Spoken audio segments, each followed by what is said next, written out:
اعوذ باللہ من الشیطان الرجیم بسم اللہ الرحمن الرحیم۔ ناظرین و سامعین السلام علیکم، امید ہے آپ خیریت سے ہوں گے اور ہمارے ویڈیوز سے مستفید ہو رہے ہوں گے۔ ناظرین، ہم نے امام مہدی علیہ السلام اور جدید سائنس اور ٹیکنالوجی سیریز کے پچھلے 3 ویڈیوز میں آپ کی خدمت میں امام علیہ السلام کے ظہور کے وقت information sciences, transportation technology, robotic science اور دیگر بہت سے موضوعات پر آپ کو جدید سائنس اور ٹیکنالوجی کے تناظر میں معلومات فراہم کی ہیں، جس پر آپ سب خواتین و حضرات نے ہماری خاطر خواہ حوصلہ افزائی فرمائی ہے۔ ہماری آج کی یہ ویڈیو اسی سلسلے کی چوتھی کڑی ہے۔ آج کے اس ویڈیو میں ہم آپ کی خدمت میں کیا پیش کر رہے ہیں وہ آپ کو ہماری ویڈیو آخر تک دیکھنے سے ہی اندازہ ہوگا۔ ہم آپ سے یہ گزارش کریں گے کہ ہم اس سیریز پر بے حد محنت کر رہے ہیں اور ایک ویڈیو کئی دن کی تحقیق کے بعد تیار کی جا رہی ہے، اس لیے برائے مہربانی ان ویڈیوز کو نہ صرف یہ کہ شروع سے آخر تک دیکھا کریں بلکہ اپنے دوسرے ساتھیوں اور عزیز و اقارب تک بھی یہ ویڈیو پہنچائیں تاکہ ترویج علم اور معرفت آل محمد میں آپ بھی شامل ہو سکیں اور زیادہ سے زیادہ لوگ ان مطالب سے مستفید ہو سکیں۔ تو آئیے اب چلتے ہیں اور دیکھتے ہیں کہ ہماری آج کی اس ویڈیو میں کیا ہے۔ ناظرین، البرزنجی نے الاشاء کے صفحہ 219 پر رسول اللہ صلی اللہ علیہ وآلہ وسلم کی ایک حدیث بیان کی ہے جو کہ بنجر زمینوں اور کھنڈرات کے نیچے چھپے ہوئے خزانوں کے بارے میں بتاتی ہے۔ جب دجال ان کے پاس سے گزرے گا اور انہیں کہے گا اپنے خزانے نکالو تو خزانے نکلیں گے۔ ناظرین، ہم جانتے ہیں کہ وہ ڈیٹیکٹرز جو زمین کے نیچے دھاتوں کو تلاش کر سکتے ہیں اور جو دھاتی اور غیر دھاتی مرکبات میں فرق کرنے کی صلاحیت رکھتے ہیں، آج کل وسیع استعمال میں ہیں۔ ان کی بدولت فوری طور پر یہ معلوم کیا جا سکتا ہے کہ عمارت کے نیچے یا زمین کے اندر کوئی دھات دبی ہوئی ہے یا نہیں۔ یہ ڈیٹیکٹرز جو سونے، چاندی، تانبے اور کانسی جیسی دبی ہوئی دھاتوں کو تلاش کرنا آسان بناتے ہیں، اکثر انجینئرنگ، تعمیرات اور فوج کے استعمال میں آتے ہیں، اور خزانے کی تلاش میں جو لوگ کریا پھرتے ہیں وہ ان ڈیٹیکٹرز کو استعمال کرتے ہیں۔ ناظرین، یہ ڈیٹیکٹرز بنیادی طور پر شارٹ رینج ریڈار کے طور پر کام کرتے ہیں۔ ان کے اینٹینا سے ہائی فریکوینسی ویوز کا اخراج ہوتا ہے جو مٹی یا کسی دیوار یا پتھر کو کراس کر جاتی ہے، اور اگر ان ویوز کی راہ میں کوئی دھاتی چیز آ جائے تو یہ اس سے ٹکرا کر یعنی ریفلیکٹ ہو کر واپس ڈیٹیکٹر میں آتی ہیں اور الارم بج جاتا ہے یا کوئی اور انڈیکیشن آن ہو جاتی ہے۔ ڈیٹیکٹر استعمال کرنے والے کو پتہ چل جاتا ہے کہ یہاں کوئی دھاتی چیز ہے۔ بادی النظر میں اسی قسم کی ڈیوائسز کا استعمال دجال بھی کرے گا اور زمین میں سے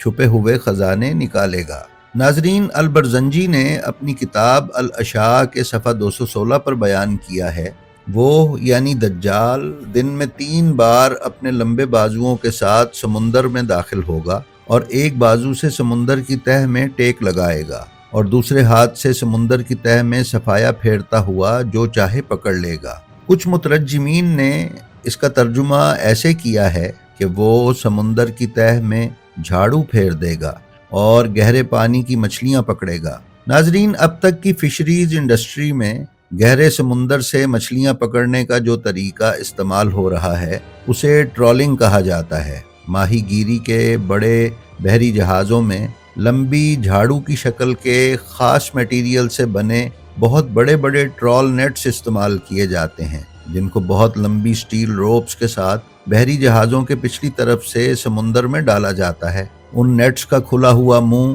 جہاز کی طرف ہوتا ہے، جہاز چلتا رہتا ہے اور ان نیٹس کے کھلے ہوئے منہ میں مچھلیاں داخل ہو کر نیٹ میں جمع ہوتی رہتی ہیں۔ یوں یہ نیٹس جھاڑو کا کام کرتے ہیں اور سمندر کی گہرائی میں موجود ہر قسم کی مچھلیوں اور آبی حیات کو اپنے لمبے بازو یا جھاڑو کے دستے کی شکل کے پچھلے حصے میں اکٹھا کر لیتی ہیں۔ آسان لفظوں میں اگر اس ٹرولنگ کے عمل کو سمجھنا ہو تو یوں ہے کہ جہاز کے پیچھے جال کا بنا ہوا ایک لمبا تھیلا سمندر میں لٹکایا جاتا ہے جس کا منہ کھلا ہوتا ہے، اور اس تھیلے میں جہاز کے چلنے سے گہرے پانی اور سمندر کی تہہ سے مچھلیاں اکٹھی ہوتی رہتی ہیں۔ ناظرین، یہ ٹرول نیٹس سمندر میں اس مقام پر استعمال کیے جاتے ہیں جہاں اس کی تہہ ہموار ہو، اور ان ٹرول نیٹس کے استعمال میں مشکل پیش نہ آئے۔ دجال کے وقت تک ماہی گیری کے طریقے کس حد تک ترقی کر چکے ہوں گے اس پر تو گفتگو نہیں کی جا سکتی،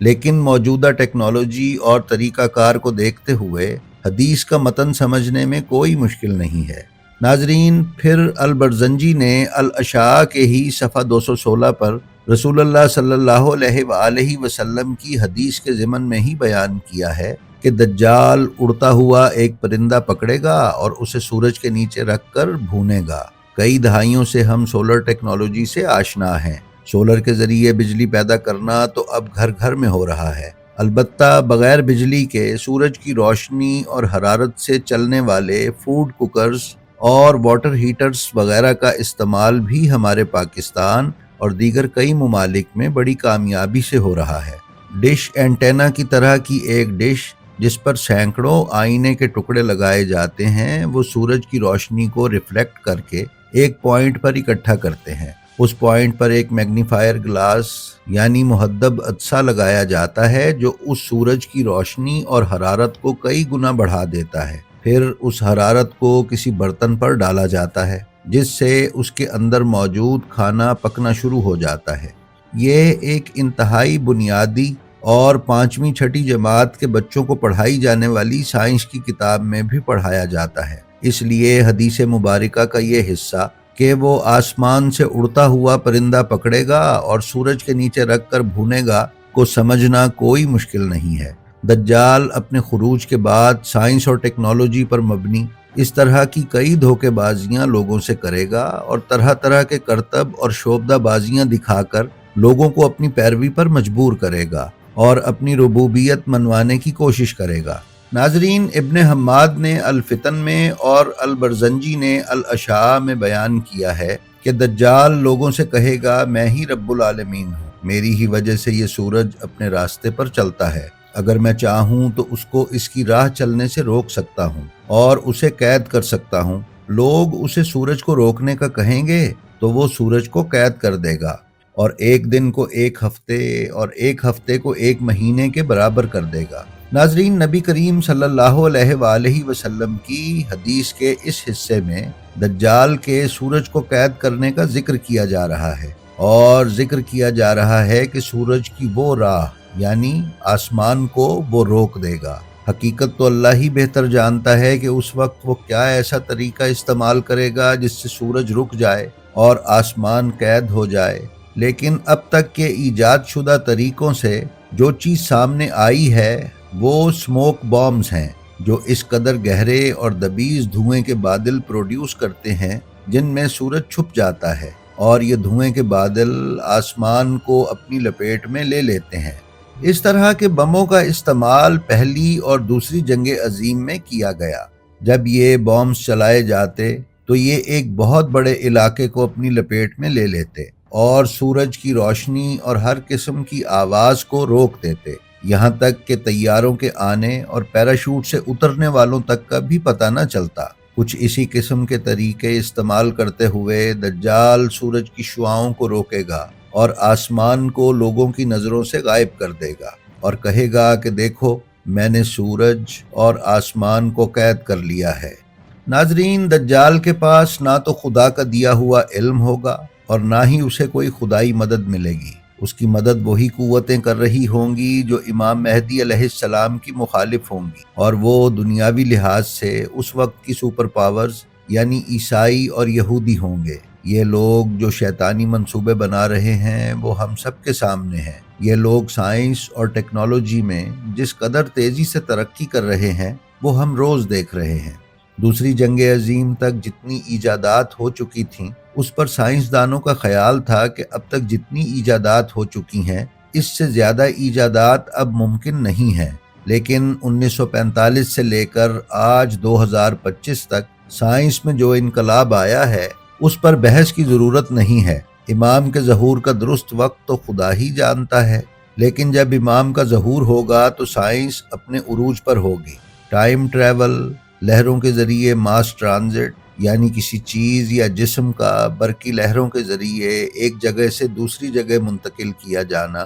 سپر کمپیوٹرز کے انتہائی ایڈوانس ورژنز، ذرائع نقل و حمل یعنی گاڑیاں، ٹرینز، ہوائی جہاز اور بحری جہازوں کی انتہائی جدید قسمیں اور شکلیں، کمیونیکیشن کے انتہائی جدید ذرائع جو ابھی شاید ہمارے گمان میں بھی نہ ہوں، رائج ہوں گے۔ اسی طرح اسلحہ، علاج معالجہ یعنی میڈیکل سائنس اور اسپیس سائنس کس سطح پر ہو ہم نہیں سوچ سکتے۔ امام مہدی ان سب کا مقابلہ کس طرح کریں گے، اس پر مختلف نظریات ہیں۔ کچھ مصنفین اور محققین کے مطابق امام مہدی علیہ السلام کے ظہور کے وقت سائنس اور ٹیکنالوجی اپنے عروج پر ہوگی، لہٰذا امام مہدی علیہ السلام اس سائنس اور ٹیکنالوجی کا مقابلہ اس سے برتر اور جدید سائنس اور ٹیکنالوجی سے کریں گے، اور امام کے پاس ایسی ایجادات ہوں گی جو ان کے دشمنوں کے پاس موجود اسباب اور وسائل پر حاوی ہوں گی۔ ناظرین، اگر تاریخ کا مطالعہ کیا جائے اور خصوصاً انبیاء علیہم السلام کے واقعات پر نظر کی جائے تو ہمیں معلوم ہوتا ہے کہ جس دور میں کسی نبی یا پیغمبر کو بھیجا گیا، اس کو اس دور میں موجود علم اور سائنس پر فوقیت رکھنے والے معجزات عطا کیے گئے۔ مثلاً حضرت داؤد علیہ السلام کے دور میں آہن گری یعنی لوہا بنانے کا کام ایک نہایت مشکل فن اور طریقہ سمجھا جاتا تھا، لیکن حضرت داؤد علیہ السلام کو وہ صفت عطا کی گئی کہ وہ ہاتھ میں لوہا پکڑتے تو وہ موم ہو جاتا۔ اسی طرح حضرت موسیٰ علیہ السلام کے دور میں جادوگری اپنے عروج پر تھی، یہاں تک کہ جادوگر رسیوں کو زمین پر پھینکتے تو وہ سانپ بن جاتے۔ حضرت موسیٰ علیہ السلام کو عصا عطا کیا گیا جس نے اژدہا بن کر ان سانپوں کو نگل لیا اور جادوگروں کا جادو مٹی میں مل گیا۔ حضرت عیسیٰ علیہ السلام کے دور میں طب اپنے عروج پر تھی، اس لیے حضرت عیسیٰ علیہ السلام کو مردے زندہ کرنے اور کوڑھ دور کرنے اور پیدائشی اندھوں کو بینائی عطا کرنے کے معجزات سے متصف کر کے بھیجا گیا، اور انہوں نے اس وقت کی طب اور طبیبوں کو لاجواب کر دیا۔ ناظرین، ہمارے رسول اکرم صلی اللہ علیہ وآلہ وسلم کے دور میں فصاحت و بلاغت اپنے عروج پر تھی۔ عرب جو بھی کلام کرتے وہ شاعری اور فصاحت سے کرتے، اس لیے رسول اکرم صلی اللہ علیہ وآلہ وسلم کو فصاحت اور بلاغت کی وہ بلندی عطا کی گئی کہ انہوں نے عربوں کی فصاحت اور بلاغت کو عاجز کر دیا۔ اسی طرح امام مہدی علیہ السلام جب ظہور فرمائیں گے تو ان کے دور میں سائنس اور ٹیکنالوجی اپنے عروج پر ہوگی، اسی لیے امام علیہ السلام کے پاس ایسی سائنس اور ٹیکنالوجی ہوگی جس کا توڑ اس وقت کی سائنس اور ٹیکنالوجی بالکل نہیں کر سکے گی، اور امام علیہ السلام اپنے ہر دشمن پر فتح یاب ہوں گے۔ ناظرین، کچھ مصنفین اور محققین یہ کہتے ہیں کہ امام روایات اور احادیث میں بیان کردہ مطالب کے مطابق گھوڑے پر سوار ہو کر تلوار ہاتھ میں لے کر آئیں گے اور اپنی تلوار سے حملہ کریں گے اور جنگ کریں گے۔ اس سلسلے میں وہ یہ روایات پیش کرتے ہیں کہ رسول اکرم کے فرمان کے مطابق امام مہدی علیہ السلام کا ظہور اس وقت تک نہیں ہوگا جب تک کہ دنیا کی 1/3 آبادی جنگوں سے اور 1/3 آبادی بیماریوں سے نہ مر جائے۔ اس سلسلے میں محققین یہ کہتے ہیں کہ جب اتنے وسیع پیمانے پر جنگیں اور بیماریاں ہوں گی اور انسانی نسل خاتمے کا شکار ہو جائے گی تو انسان پتھر کے دور میں واپس چلا جائے گا اور دوبارہ گھوڑے، اونٹوں اور گدھوں کا زمانہ آ جائے گا، اور اسلحے میں تلواریں، نیزے، تیر کمان وغیرہ استعمال کیے جائیں گے۔ ناظرین، رسول اکرم صلی اللہ علیہ وآلہ وسلم اور ہر امام نے اپنے دور کے اسباب معجزاتی قوتیں رکھنے کے باوجود استعمال کیے ہیں۔ اس وقت کی بہترین سواریاں رسول اکرم اور ائمہ طاہرین سلام اللہ علیہم نے اپنے پاس رکھی ہیں اور ان پر سواری کرتے رہے ہیں۔ اس دور کی بہترین تلواریں اور بہترین اسلحہ ان کے پاس موجود تھا جسے وہ استعمال کرتے تھے۔ تاہم جس دور میں ائمہ طاہرین اور رسول اکرم اس دنیا میں تشریف لائے تو وہ دور جن سواریوں اور جن اسباب کا تھا، انہی سواریوں اور انہی اسباب کو لوگوں کی عقلوں اور اذہان کو مد نظر رکھتے ہوئے ان احادیث میں ذکر کیا گیا ہے۔ اگر آج سے 1400 سال پہلے عرب کے بدوؤں کو یہ کہا جاتا کہ امام مہدی علیہ السلام ایک انتہائی ہائی ٹیک وہیکل یا یورینیم یا کسی اور جدید ایندھن سے چلنے والے کیریئرز استعمال کریں گے یا تیز ترین کمپیوٹر اور انٹرنیٹ کا استعمال ہوگا، تو اس وقت ان مطالب کو کوئی بھی نہ سمجھ پاتا، اس لیے روایات میں گھوڑا، گدھا اور اونٹ کے الفاظ استعمال کیے گئے ہیں اور تلوار سے تشبیہ دی گئی ہے تاکہ لوگوں کو سمجھنے میں مشکل پیش نہ آئے۔ البتہ دجال یا اس قسم کے دوسرے کرداروں کے گھوڑوں، گدھوں اور جنگوں کی خصوصیات بیان کرتے وقت غیر معمولی مطالب بیان کر دیے گئے ہیں تاکہ ہر دور کے لوگوں کو یہ علم ہو کہ دجال کا گدھا عام گدھے سے یکسر مختلف ہوگا۔ اسی لیے فرمایا گیا ہے کہ اس کا ایک کان مشرق میں اور ایک کان مغرب میں ہوگا، اس کی پشت پر لوگوں کا جمع غفیر ہوگا۔ دجال جب چلے گا تو اس کے ساتھ ایک پہاڑ خوراک کا اور دوسرا آگ کا ہوگا۔ حقیقت حال سے تو خدا کی ذات اور وہ ذوات مقدسہ سلام اللہ علیہم آگاہ ہے جن کو اس نے اس کا علم عطا کیا ہے۔ بہرحال ایک بات طے شدہ ہے اور وہ یہ ہے کہ امام علیہ السلام کے مخالف جس طرح کے بھی حالات ہوں یا جیسی بھی سائنس اور ٹیکنالوجی ان کے خلاف ان کے دشمن لے کر آئیں، انشاءاللہ تعالی وہ تمام ترکیبیں سائنس اور ٹیکنالوجی راکھ کا ڈھیر ثابت ہوگی اور امام علیہ السلام ان سب کو فنا کرتے ہوئے حقیقی فتح و نصرت حاصل کریں گے اور الہی حکومت کا قیام اور عدل و انصاف قائم کریں گے۔ خدا ہمارا شمار ان کے ناصرین میں کرے۔ ہم بحیثیت انسان ان روایات پر اپنا تجزیہ ہی پیش کر سکتے ہیں جو کہ ہم نے ان 4 ویڈیوز میں آپ کی خدمت میں پیش کیا ہے۔ انشاءاللہ اگر آپ حضرات چاہیں گے تو ہم اسی طرح کے مزید مطالب بھی آپ سے بیان کرتے رہیں گے۔ تب تک ہماری گزارش ہے کہ اگر آپ ہمارے چینل بلینڈ آف ہسٹری پر نئے ہیں تو برائے مہربانی اسے سبسکرائب کر لیں اور اس کے بیل آئیکن پر کلک کر کے آل نوٹیفیکیشنز کی سیٹنگ کا انتخاب کر لیں۔ اس کے ساتھ ساتھ ہمارا جو ویڈیو آپ کو پسند آئے اس کا لنک اپنے حلقہ احباب میں شیئر کرنا نہ بھولیں۔ ہم آپ سے یہ بھی درخواست کرتے ہیں کہ اپنا اور اپنے متعلقین کا بے حد خیال رکھیں اور خلق خدا میں آسانیاں تقسیم کرتے رہیں۔ خدا آپ کا حامی و ناصر ہو۔ السلام علیکم۔